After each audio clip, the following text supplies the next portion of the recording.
Oh! Oh, hello. Anyway, I got places to be, a face to fix, and oh!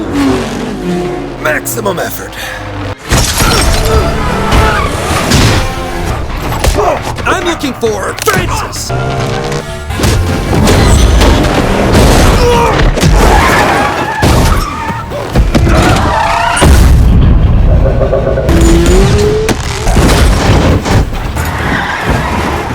Let's count them down.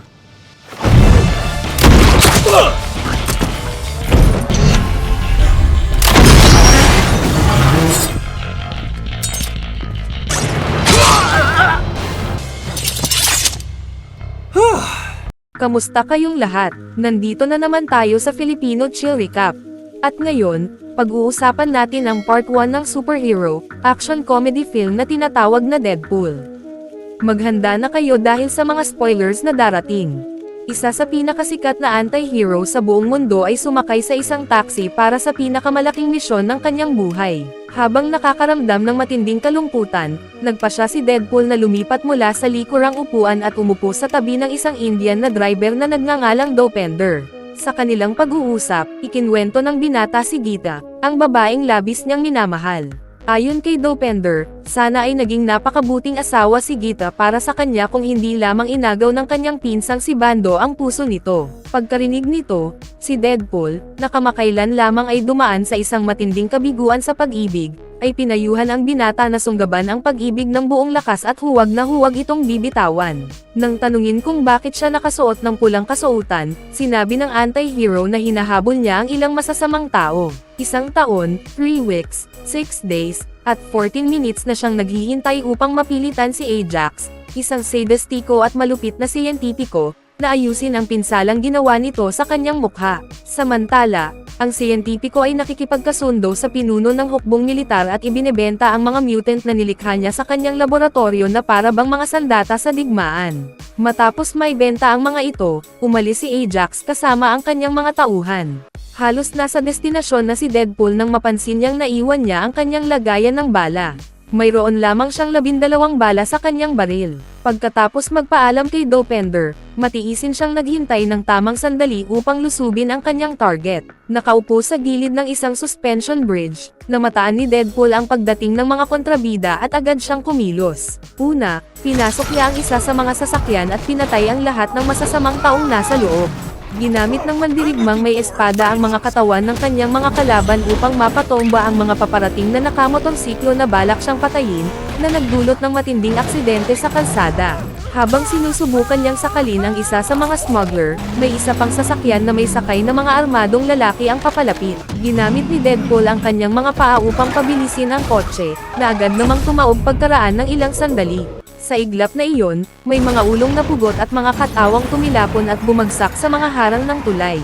Naibalita sa telebisyon ang mga larawan ng aksidente, at nang marinig ng reporter ang tungkol sa isang lalaking nakasuot ng pulang kasuotan, agad na napagtanto ni Colossus na si Deadpool ang may kagagawan ng sakunang ito. Kaagad niyang iniwan ang kanyang almusal at tinawagan si Negasonic upang samahan siya sa pinangyarihan ng aksidente. Nang makita ng mga driver ang mga armadong lalaking sumakop sa kalsada, nagpasya silang iwan ang kanilang mga sasakyan at tumakbo palayo, dahil nabara ang daan matapos ang aksidente. At pinalibutan ng mga armadong lalaki ang sasakyan kung saan nagtatago si Deadpool. Dahil 12 bala na lamang ang natitira sa kanyang baril, nagpasya ang mandirigmang may espada na gamitin ang mga ito ng madiskarte at nagsimulang magbilang habang isa-isang pinapatumba ang kanyang mga kalaban. Biglang may lumitaw na isang bihasang nakamotorsiklo at binaril si Deadpool. Habang unti-unting nagre-regenerate ang kanyang katawan, sinubukan niyang barilin sa ulo ang lalaki, ngunit nakatakas din ito. Ngayon, 7 na lamang ang natitirang bala. Upang hindi masayang ang susunod niyang mga putok, tumakbo si Deadpool sa pagitan ng mga sasakyan upang magtago at umiwas. Habang papalapit siya sa kanyang mga kalaban, sinamantala niya ang bawat pagkakataon upang itutok ang kanyang baril sa kanilang mga ulo. Nakapagdulot siya ng isang malakas na pagsabog matapos barilin ang isang granada. Nang sandaling huminto si Deadpool upang ipagdiwang ang kanyang tagumpay, may isang masamang lalaki ang palihim na lumapit at pinagbabaril siya sa likuran gamit ang machine gun. Inakala ng lalaki na patay na ang kanyang kalaban, kaya lumapit ito, ngunit nagulat siya nang tamaan siya ng bala sa ulo. Pagkatapos nito, tinapos ng anti-hero ang laman ng kanyang baril sa pamamagitan ng pagbaril sa 3 pang bandido na biglang sumulpot sa kanyang daraanan. Gayunpaman, hindi napansin ni Deadpool na isa sa kanyang mga kalaban ay isang mutant at hindi ito napatay ng tama sa ulo. Kaya napilitan ang anti-hero na gamitin ang kanyang mga espada upang hatiin sa dalawa ang kalaban. Ngunit upang maunawaan kung paano tayo umabot sa puntong ito ng kwento, kailangan nating balikan ang nangyari 2 years bago mabaril si Deadpool sa puwitan. Si Wade Wilson, ang tunay niyang pangalan, ay nag-order ng pizza na ipapadala sa address ni Gavin Merchant. Ang mersenaryong ito ay inupahan ni Megan Orlovsky upang takutin si Jeremy, na bukod sa kanyang trabaho bilang delivery boy ay lihim na nag-o-overtime bilang isang stalker. Dahil dito, inutusan ni Wade ang binata na lumayo sa babae at nagbanta na kapag muli pa niya itong nilapitan, may isa sa kanyang mga braso o paa ang tiyak na mapuputol. Matapos ayusin ang sitwasyon kay Jeremy, nagtungo ang mersenaryo upang kausapin si Megan at sinabi niyang hindi na siya guguluhin pa ng lalaking iyon. Dahil sa labis na ginhawa, niyakap siya ng dalaga at tinawag siyang bayani. Ngunit hindi natuwa si Wade na may kumpara sa mga mabubuting bayani, kaya umalis siya at sinabing hindi siya magiging isang superhero. Para sa kanya, isa lamang siyang masamang tao na binabayaran upang bugbugin ang mas higit pang masasamang tao. Pagkatapos ng isa na namang araw ng trabaho, nagpunta siya upang uminom sa bar na Sister Margaret kung saan nagtatrabaho si Weasel. Pagdating pa lamang niya sa lugar, agad siyang nagdulot ng kaguluhan sa mga customer at sumiklab ang isang away kahit hindi malinaw kung paano ito nagsimula. May isang lalaking nasuntok at bumagsak ng walang malay sa sahig. Lumapit si Weasel upang tingnan kung humihinga pa ito, at nang matiyak niyang buhay pa, nadismaya ang mga tao sa paligid at bumalik na lamang sa kanilang pag-inom na parang walang nangyari. Makalipas ang ilang minuto, lumapit si Vanessa kay Wade. Sa kanilang pag-uusap, tinanong niya kung ano ang maaari niyang makuha sa halagang $275. Sumagot si Vanessa na sa ganoong halaga, maaari nilang gawin ang kahit anong gusto ni Wade sa loob ng 48 minuto. Dahil maaari siyang pumili ng kahit ano, nagpa siya ang mersenaryo na dalhin siya sa isang amusement park kung saan ginugol nila ang 48 minuto sa kasiyahan at iba't ibang laro. Ngunit nang matapos ang oras, nagpa siya ang dalawa na ipagpatuloy pa rin ang kanilang kasiyahan, at mula noon ay hindi na sila muling nagkahiwalay. Hanggang sa dumating ang Pasko, nangyayain ni Wade si Vanessa na magpakasal sa kanya. Sa araw na iyon, kumuha sila ng litrato bilang alaala ng espesyal na sandaling iyon. Ilang minuto lamang ang lumipas, biglang nawalan ng malay si Wade at dali-daling dinala ni Vanessa sa ospital. Matapos ang mga pagsusuri, napag-alamang mayroon siyang kanser sa atay, baga, prostate, at utak. Nang marinig ang masamang balita, pilit na nagpakatatag si Vanessa at nakipag-usap sa doktor upang maghanap ng posibleng lunas. Samantala, mariing pinagmasdan ni Wade ang mukha ng kanyang kasintahan, na para bang iyon na ang huling pagkakataon na makikita niya ito. Sa kasalukuyan, ipinagpapatuloy ni Deadpool ang kanyang paghahanap kay Ajax at hinabol ang isang misteryosong nakamotorsiklo na inakala niyang kanyang kalaban. Matapos niya itong pabagsakin at polanan ng sunod-sunod na sipa, tinanggal ng mutant ang kanyang helmet. Nang makumpirma ni Deadpool na siya nga ang kanyang target, agad niyang isinaksak ang kanyang espada sa balikat ng siyentipiko. Nasa pagitan ng buhay at kamatayan, sinusubukan ng lalaki na unawain kung bakit siya inaatake, dahil hindi pa rin niya matukoy kung sino ang tao sa likod ng maskara. Kaya naman, ginawa ni Wade na ipakita ang kanyang pagkakakilanlan. At bago pa niya mabasag ang ulo ng kontrabidang gumawa sa kanya ng kakilakilabot na anyong iyon, dumating si Colossus upang sirain ang kanyang plano. Habang itinatapon ang kalaban, naalala ni Deadpool ang nangyari matapos siyang ma-diagnose na may cancer. Ilang araw matapos mailabas ang resulta ng pagsusuri, inihanda ni Wade ang kanyang sarili para sa ospital, kahit na alam niyang hindi magagaling ang kanyang karamdaman. Ayaw niyang manatili sa bahay upang hindi madala si Vanessa sa malungkot na sitwasyon kasama niya. Ang lagi niyang ninanais ay magkaroon ng magagandang alaala bago siya pumasok sa ospital.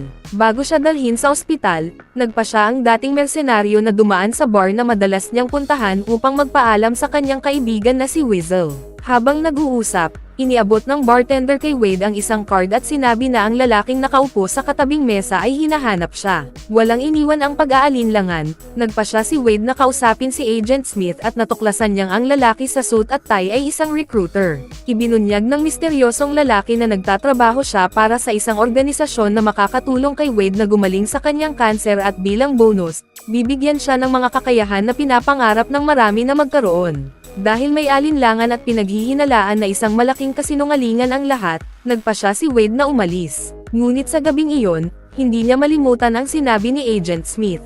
Iniisip na hindi kailangang magdusa si Vanessa sa kanyang kamatayan, nagpa siya ang lalaki na sunggaban ang kanyang tanging pagkakataon upang gumaling. Pagkatapos na itapon ni Deadpool si Ajax at mailigtas ang kanyang buhay, muling sinubukang kumbansihin ni Colossus ang mutant na sumali sa X-Men. Gayunpaman, tiniyak ng anti-hero na hinding-hindi siya magiging bahagi ng club ng mga mabubuting tao at sinubukan niyang alisin si Colossus sa kanyang daraanan upang makumplito ang kanyang paghihiganti. Habang nag-aaway sila, nagawang makatakas ni Ajax, at nang mapagtanto ni Deadpool na ang iisang tao na makakapag-ayos ng kanyang mukha ay nakatakas na, labis siyang nagalit at inatake ang mutant. Ang malaking problema, ang kanyang mga suntok ay hindi nagdulot ng kahit kaunting gasgas kay Colossus. Sa halip, ang mutant ang nasaktan, naputol ang kanyang mga kamao at bukong-bukong matapos makatanggap ng matalim na suntok. Na-handcuff si Deadpool, at dinala siya ni Colossus patungo sa mansion upang makausap si Professor X. Habang hinahatak ang katawan ni Wade sa aspalto, ginamit niya ang kanyang sariling kamao na may dalang kutsilyo upang makatakas sa mga handcuffs. Pagkatapos, sumakay siya sa likod ng isang dumaraan na truck at nagawang palayain ang sarili mula sa mutant. Nakahiga siya roon sa gitna ng tambak ng basura at nagmuni-muni si Deadpool sa desisyon na nagdala sa kanya sa kakilakilabot na sitwasyong iyon. Ang eksaktong sandali na tuluyang nagbago ang kanyang buong buhay ay noong pumayag siyang sumali sa eksperimento, na may maliit na pag-asa na mabubuhay siya ng matagal kasama ang kanyang minamahal. Sa loob pa lamang ng unang minuto ng pagpasok sa laboratorio, napagtanto ni Wade na napasok na niya ang isang napakalaking gulo, ngunit huli na para bumalik. Agad siyang ikanadina sa stretcher, at dito niya nakilala si Dr. Ajax. Walang kahit kaunting pagpapalinaw o pag-iwas sa katotohanan, tapat si Ajax sa pagsasabing magdudulot ang eksperimento ng hindi matiis na sakit, ngunit kung makakaligtas ang kanyang pasyente, magiging isang di matalo na makina ito. Pagkatapos, ini-inject ng siyentipiko si Wade ng isang serum na nag-aaktibo sa anumang mutant gene na nakatago sa kanyang DNA. Gayunpaman, para gumana ang gamot, kailangang isailalim si Wade sa matinding stress. Bawat tao na sumasailalim sa ganitong paggamot ay nakakaranas ng iba't ibang epekto. Si Angel, ang kanang kamay ng siyentipiko, ay nagkaroon ng sobrang lakas, habang si Ajax naman ay napabuti ang kanyang reflexes at nasira ang kanyang mga nerve endings kaya hindi na niya nararamdaman ang sakit. Sa mga sumunod na linggo, tiniis ni Wade ang iba't ibang uri ng pagpapahirap. Pinuno ang kanyang katawan ng adrenaline at itinulak sa sukdulang instinct ng kaligtasan. Dahil hindi pa nagmumukha ang kanyang mutant genes, patuloy na pinapahirapan siya ni Ajax at ng kanyang koponan sa iba't ibang paraan na lalong masakit. Magpapatuloy ang mga sesyon ng pagpapahirap hanggang sa mutated si Wade o mamatay. Sa kabila ng pamumuhay sa pinakamalupit na impyerno na naranasan ng sangkatauhan, pinipilit ng lalaki na hindi mawalan ng sentido ng humor at sa huli ay nakipagkaibigan kay David Cunningham, isa pang pasyenteng pinigil sa lugar na iyon laban sa kanyang kagustuhan. Bilang huling paraan upang palayain ang mga kapangyarihan ni Wade, nagpa siya si Ajax na ilagay siya sa oxygen chamber kung saan unti-unting babaan ang oxygen hanggang sa maramdaman ng pasyente na siya ay nasasakal.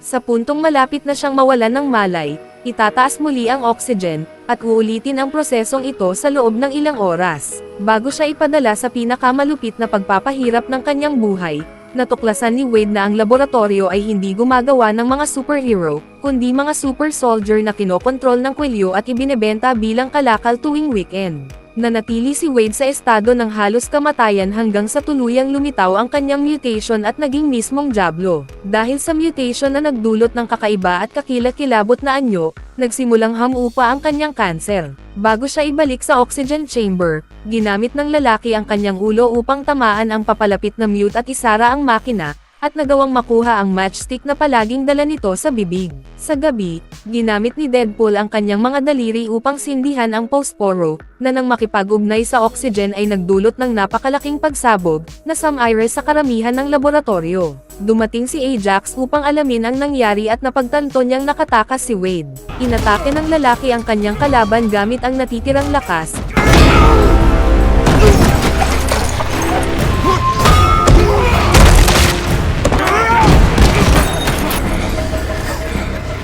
Ngunit tumigil sa pagpatay ng ipahayag ng siyentipiko na siya lamang ang makakapag-ayos ng pangit niyang mukha. Pagkarinig nito, bumaba ang depensa ni Wade at ginamit ni Ajax ang pagkakataon upang talunin siya. Pagkatapos maibaba ang kanyang kalaban, kinuha ng siyentipiko ang isang metal bar at tinusok ang katawan ni Wade, tumagos sa puso, bago siya nawalan ng malay. Nakita ni Wade ang kanyang kaibigang si David na nakatali sa lupa habang papalapit na ang apoy upang lumunin siya. Ilang oras pagkatapos, nagising ang dating mersenaryo at natuklasan na hindi lamang niya nakuha ang lunas sa kanser, nakuha rin niya ang lunas sa lahat ng karamdaman. Gayunpaman, para sa kanya, iisa lamang ang tunay na mahalaga. Kinabukasan, pumunta si Wade upang bisitahin si Vanessa na may intensyong ikwento sa kanya ang lahat ng nangyari. Naka-jacket siya at tinakpan ang kanyang ulo ng hood habang hinahabol siya sa mga kalye. Kahit saan siya pumunta, kailangang harapin ng mutant ang mga natatakot na tingin ng mga tao sa paligid. Natatakot siya sa magiging reaksyon ni Vanessa kapag makita siya, at natatakot din sa posibilidad na tanggihan siya ng kanyang asawa. Sa huli, nagpasya si Wade na hanapin si Ajax upang ayusin muna ang kanyang mukha bago kausapin si Vanessa. Sa isang pag-uusap kay Weasel, ibinahagi ni Wade ang kanyang plano. Sinabi niya na huhabulan niya ang mga gun na nagtatrabaho sa laboratorio hanggang sa may makapagbigay ng impormasyon tungkol sa kinaroroonan ni Ajax. Pinayuhan siya ng kaibigan na magsuot ng costume at itago muna ang kanyang mukha. Una, upang hindi matakot ang mga tao. At pangalawa, upang hindi malaman ng kanyang kalaban na buhay pa siya. Sa sandaling iyon, sa pag-uusap kay Weasel, nagpasya si Wade na ang kanyang codename ay Deadpool. Pagkatapos, bumalik siya sa bahay at sinimulan niyang ihabi ang kanyang anti-hero na kasuotan. Ang una niyang ginawa ay isang puting sweatshirt na ipinarace sa maskara na yari sa cotton shirt, na nagbigay kay Wade ng itsura na parang isang tunay na anghel ng kamatayan. Gayunpaman, ang problema sa unang kasuotan ay pagkatapos ng bawat misyon, pauwi si Deadpool na puno ng mantsa ng dugo. Kaya naman nagpasya siyang gumamit ng ibang estratehiya at tahiin ang isang pulang suit upang itago ang dugo. Pagkatapos ng ilang misyon, napabuti ni Wade ang kanyang suit at ginamit ang mga kasanayang nakuha niya bilang mersenaryo upang habulin ang mga tauhan ni Ajax, dahil naglaho na ang siyentipiko sa mapa. Kahit saan siya pumunta, nag-iipon si Deadpool ng mga patay at halos hindi na makapanayam ang kanyang mga target bago pa man sila makapagsalita. Matapos ang ilang buwan, natagpuan ni Wade ang parehong lalaki na nag-recruit sa kanya, na sinusubukang mangakit ng bagong biktima. Hinabol ng vigilante ang lalaki sa mga kalye at nahuli ito. Pagkatapos ng ilang sesyon ng pagpapahirap, nakuha niya ang lahat ng impormasyong kailangan upang mahanap si Ajax. Dito, sumakay si Deadpool sa taxi upang sorpresahin ang kanyang lumang kaibigan, at dito niya nakilala si Dopinder. Pagkatapos, alam na natin ang nangyari. Nasaktan at nadismaya dahil hindi nagtagumpay ang kanyang plano, nagpasya si Wade na bumalik sa bahay. Mula nang makatakas sa laboratorio, nakatira ang mutant sa isang bahay kasama ang isang bulag na babae na nagngangalang Al. Nang mapansin niyang may paparating sa pintuan, hinawakan ni Al ang kanyang tungkod at naghanda sa pag-atake, ngunit natamba ito sa sahig matapos maipit sa vacuum cleaner. Binuksan ni Wade ang pinto at natuklasan na ang matanda ay nag-aayos ng isang chest of drawers na bagong dumating sa koryo. Ang problema, nakalimutan niyang gamitin ang mga tornilyo kaya bumagsak ang buong kasangkapan. Galit sa lahat ng nagkakamali sa kanyang araw, pumunta si Deadpool sa kanyang kwarto upang magreklamo. Samantala, dumating si Ajax sa kanyang hideout at sinabi kay Angel na natuklasan niya ang tunay na pagkakakilanlan ng lalaking nakasuot ng pula.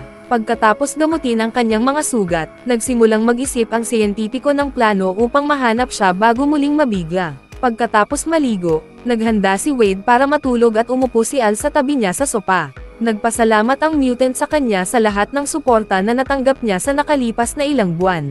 Ginamit niya ang kanyang micro kamay upang hawakan ang mukha ng babae, na pinayuhan siya na hanapin si Vanessa. Naniniwala si Al na kung mahal ni Vanessa si Wade, tatanggapin siya nito kahit ano pa ang kanyang anyo. Ngunit iginiit ng mutant na sinasabi lamang ito ng matanda dahil hindi siya makakita. Kung makakita siya, maiintindihan niya kung bakit hindi niya kayang kausapin si Vanessa hanggang sa maayos ang kanyang mukha. Ilang oras ang lumipas, pumunta sina Ajax at ang kanyang katulong na si Angel sa bar na Sister Margaret, doon unang nakilala ni Agent Smith si Wade. Inusisa ng lalaki si Weasel, ngunit iginiit nito na hindi niya kailanman narinig ang pangalang Wade Wilson. Nakita ni Angel ang litrato ni na Wade at Vanessa na iniwan ng binata bilang alaala sa kanyang kaibigan bago siya ma-hospital. Hinawakan ng mutant ang bartender sa leeg, ngunit iniutos ni Ajax na pakawalan siya nang itutok ng lahat ng customer sa bar ang kanilang mga baril. Pagkalabas ng dalawa, tinawagan ni Weasel ang kanyang kaibigan at ipinaalam na ang mga kontrabida ay hinahabol si Vanessa. Sa desperasyon, tumakbo si Wade patungo sa nightclub kung saan nagtatrabaho ang babae at pumasok sa establishmento upang hanapin siya. Nang makita niya ito, dahan-dahan siyang lumapit, ngunit bago makita ni Vanessa siya, nagtago siya dahil kahit matapos ang maraming buwan, natatakot pa rin si Wade sa magiging reaksyon nito. Tumakbo ang mutant sa banyo at binasa ang kanyang mukha ng kaunting tubig bilang paghahanda upang magkaroon ng lakas ng loob na kausapin ang kanyang dating fiancé. Lumabas si Wade mula sa banyo ng isang empleyado ng nightclub ang magsabi kay Vanessa na may naghahanap sa kanya sa labas para pag-usapan ang tungkol sa dating kasintahan. Mabilis na pumunta ang babae upang kausapin ang misteryosong tao, at nang makita ang nakahod na lalaki na nagtatago sa dilim, inakala niyang si Wade ito.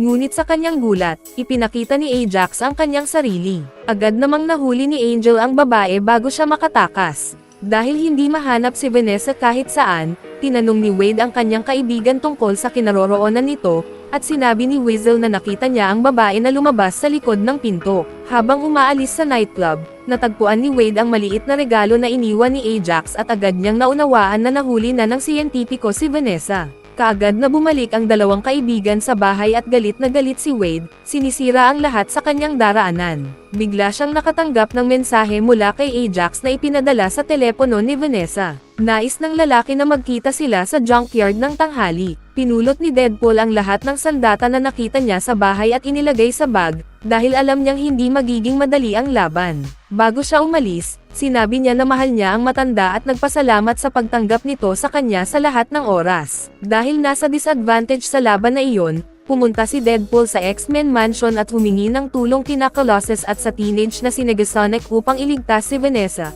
dahil sila ang may bahagi sa muling pagtakas ni Ajax. Tinawag din si Dopinder upang tulungan si Deadpool sa misyon. Sa pagkakataong ito, kailangang dalhin ng taxi driver ang tatlong mutants sa junkyard.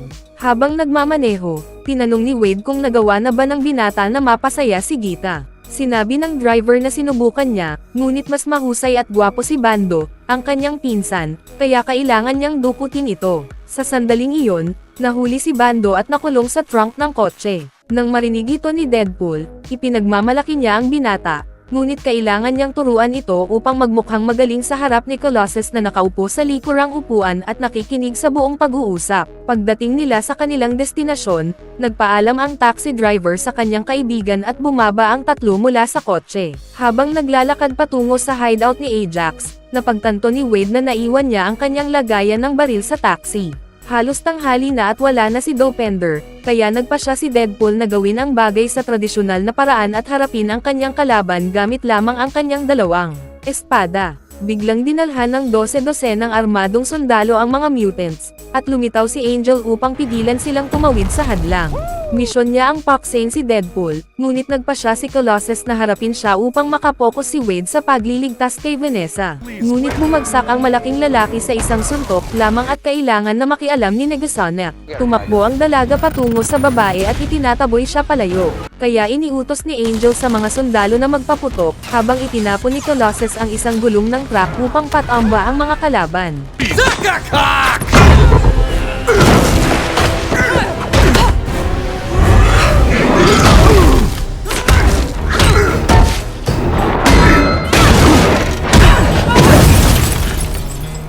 Habang nagharap sina Man of Steel at Angel, nagtago sina Deadpool at Negasonic sa likod ng tambak ng mga guho upang maiwasan ang tama ng mga bala. Pagkatapos, punatin ni Wade ang kanyang panloob upang gawing watawat ng kapayapaan. Nang tumigil ang mga sundalo sa pagpapaputok, sinabi ng anti-hero na patatawarin niya sila kung ibababa nila ang kanilang mga sandata. Gayunpaman, nagkaguluhan ang kanyang plano at nagsimulang magpaputok ang mga lalaki pabalik. Wala nang magawa si Swordsman kundi atakihin sila, hinati ang kanilang mga katawan at pinutol ang kanilang mga ulo. Samantala, patuloy na nag-aaway sina Colossus at Angel tungkol sa kung sino ang mas malakas.